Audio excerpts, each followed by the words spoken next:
That was my sister's dog, Reese. I figured what better way to get internet views than to show a cute puppy.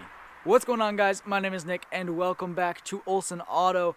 And I have uploaded as of Monday. Today is now, as I'm recording this, it is now Wednesday. I'll upload this Thursday on Christmas Eve. Merry Christmas to everyone, by the way. I know I said it in my last video yesterday about the moto vlog, but you guys get the idea. So, as of this video, this will be my 99th video. Monday will be my 100th video. Now, of course, I've uploaded plenty of other videos across YouTube, whether it was my old gaming channel or my old version of Olson Auto. I have uploaded plenty of videos. I figured in today's video, I'd be going over what was good in 2020, what got done in 2020, and what's going to be happening in 2021. Some of the big things that I'm going to talk about, I'm not going to talk about all the little things. I figure I would do that in my 100th episode special. But essentially, we picked up 3 CBR 600s this year. We picked up the KTM, we got the DRZ, we sold the KX and the RM 125. We did a bunch of things that I didn't even think I would do. Buying that CBR 600 F2 was one of the better things I've ever done. It allowed me to create some awesome content, learn about sport bikes, get better at riding them, and it actually introduced me to the world of sport bike racing. I will be racing on a track, probably Thompson, just because it's closest to my house next year. I plan on doing that, and I also plan on racing enduro with NETRA, the New England Trail Riders Association. Now, I'll let you guys know that, and I'll show you guys my KTM in a second or two. And I'll show you guys my CBR 600 F2 non-track bike, just because who doesn't like motorcycles. But that is the big plan for 2021. I plan on introducing racing as a key aspect of the channel. I want to be doing enduro racing, wheelies, supermoto stuff. I want to be doing sport bike content. That dog is being very loud in the house. So yeah, that's what I plan on doing in 2021. I'm super excited. I'm going to have a bunch of cameras set up for all of the racing. And I know you guys are excited for that. I've gotten plenty of comments of people telling me they want to see racing content. They want to see more motorcycle and dirt bike content. But don't worry, guys. I will still be making car content. There'll be plenty of Prelude stuff. I'm planning on doing a full revamp on both the Prelude and the Accord next year. In addition to starting off that really sketchy race car build. The race car build is most likely going to have the Trans Am body on it, just because that's what I have available and I know I can get parts for it. I'm either going to go with the 350 small block for an engine just because it's super easy, they're cheap, it's basically free horsepower, or I might go with a big block, potential LS swap, but I'm not a big fan of the LS swap. The LS is a great engine, but it's very, very generic. So as far as the cars, the Accord is hopefully going to get a built head in 2021 and a tune. That being said, right now the driver's axle is actually broken and it makes horrendous noises while I drive it, but I'm still out here driving every day with the car, so if that won't stop me, not much will. Not to mention I also drove the Prelude home on 3 cylinders because I blew that up.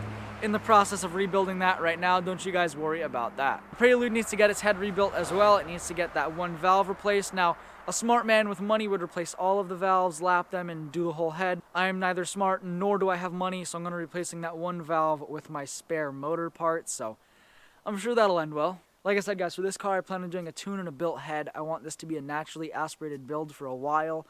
I do want to do a turbo build at some point, and I'll get into that in just a second. But as far as turbo cars, I don't think that's going to happen in 2021. However, since I do want to play around with the idea of making a turbo vehicle, one of my big plans for 2021 is actually a turbo motorcycle. If you guys look on screen, there are plenty of pictures, plenty of people have done it, whether it's a Honda Shadow, a Harley Sportster 883, people build turbo bikes all the time. The most common ones would be the Suzuki Hayabusa, the Gixxer 1300 essentially. People build those for 700 horsepower, and that's a motorcycle. They actually have to fill the swing arm of the bike with lead just so they can get traction. I don't plan on going that crazy, but I'm thinking a sleeper Honda Shadow bobber with a Jetta turbo sticking off the side. We're going to do it very, very budget oriented. Going to try to do it as cheap as possible. I think that'll be pretty sweet to see if we can get a motorcycle to take maybe 10 to 15 pounds of boost before it sends the crank through the block. I think that'd be pretty interesting. Another one of the big build plans that I have for 2021 is going to be a VIP build. If you guys don't know what a VIP build is, usually people use the Toyota Cressida, old Lexus IS 300s or LS 400s. They use a bunch of the older four-door sedans like that. Typically with a V8, I might go for an old Mercedes with the V8. I'm not entirely sure yet, but basically super glossy black, chrome trim, super clean wheels. I want it to be on bags, suede headliner, chandelier, all the cool stuff that I can't afford and nor do I need. That's what's gonna be going in that build. Like I said, I'm not sure what my base platform is gonna be yet. It's gonna take a little bit. I'll probably start that around June, maybe a bit sooner depending on how well things go. So yeah, VIP build on bag, super luxury car. That car I'm probably gonna add mufflers to rather than like the Accord where I take them off because I want it to be dead silent. In early 2021, we are going to be working on the CBR 600 F2 track bike. Now, I already have the Gixxer 750 Fox shock in the rear. It already has the big brake kit up front that could probably use new rotors and pads. I'm going to be taking this bike as a super budget track bike while also not cutting safety corners. Obviously, if the tires look bad, I'm going to replace the tires. I'm going to replace them anyway to get track tires, but you guys get the idea. I have that full Delcovic stainless carbon fiber exhaust, the same one that I have on my road bike. I'm going to be putting that on the track bike because it came free with the bike. I also have the Vortex chain and sprocket, spark plugs that I'm going to be swapping out for Iridiums, and a bunch of other stuff. That bike is going to be starting up probably late June once I finish the XL250R and I sell that, so that's going to be pretty sweet. And speaking of the XL250R, like I said, I plan on selling that bike pretty soon.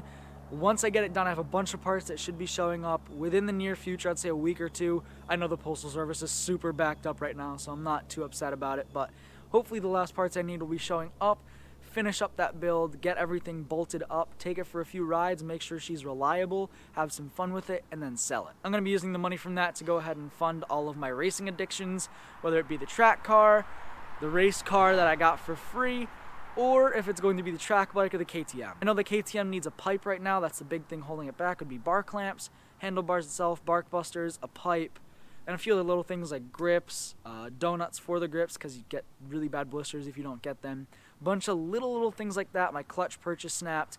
A bunch of little things, the big thing being that pipe, and once I get it, we'll be all set for the KTM. Like I said, guys, I want this to be a great year in 2021 of racing, and as much action as I can. I know 2020, I was sort of all over the place. In the beginning of the year, I didn't even know that I really still wanted to keep doing YouTube. It was fun, and I liked doing it, but I didn't think it's where I wanted to really go. But the more and more I kept uploading and the more and more content I kept making, the more people I kept meeting, I love doing this, and I really want to keep pushing forward with it. So 2021 is going to be a big year. I'm going to continue with the daily uploads Monday through Friday, all at 3 p.m. Eastern, just like I do now, although I'm not uploading tomorrow, so don't expect a video on Christmas Day. I have a few other ideas for motorcycle builds. I also want to bag a motorcycle. I'm thinking I might do that with the turbo build. Maybe start off with a Honda Goldwing, slap a turbo on it, and then probably bag it. Put it on some air rides, see if I can't lay frame with it. I think that would be obnoxious and also one of the best things I've ever built. Prelude's going to be getting a body kit and a bunch of other fun stuff as well. Hopefully a new set of wheels if I can figure out how to get them. And the big thing coming in 2021 is hopefully a shop. I'm not sure how realistic it is, and with my channel growing at the rate it is, I don't see why it's not possible. And you guys have seen my working environment. I'm pulling motors in my driveway, rebuilding them in a garage that has 4 or 5 other motorcycles in it at any given time. There's not exactly much room to be working, so if I could go ahead and get a shop, I think that would be awesome. That's the big goal for 2021 is a shop, and I also would like to pick up a pretty cool JDM car. There's some other cars that I've posted about on Snapchat that I want to be picking up, but I think it'll probably be another year or two after it before I can pick it up, just because I'd have to finance it, and you know, financing a sports car at 18 years old is pretty unlikely. So those are my plans for 2021. A lot of enduro racing, a lot of sport bike racing, some really crazy builds, and hopefully even a shop. If you guys want to help support those goals, go ahead, subscribe, hit the notification bell, like the video, share it with your friends, and comment down below what your 2021 goals are. I know mine are pretty lofty, but I think they're totally achievable, and if you guys go ahead and spread the word about my videos and whatnot, I think we can do it. Thank you guys so much for watching. Thank you for all the support throughout 2020. I went from starting the year with, I think, barely 100 subscribers to ending the year with 720 plus. And that's kind of mind-blowing. I went from having only 1,000 or 2,000 channel views to over 52,000 channel views, and from only maybe 50 or 60 watch hours to almost 3,000 watch hours. So this channel has grown so much over the past year alone, and if we could replicate what happened this year, next year is going to be even crazier. I multiplied my subscriber count by 7 times. If I can do that again, we'll be at almost 5,000 subscribers by the end of 2021, and that would be absurd. But like I said, thank you guys so much for watching. Thank you for all your support, and I'll see you in the next one.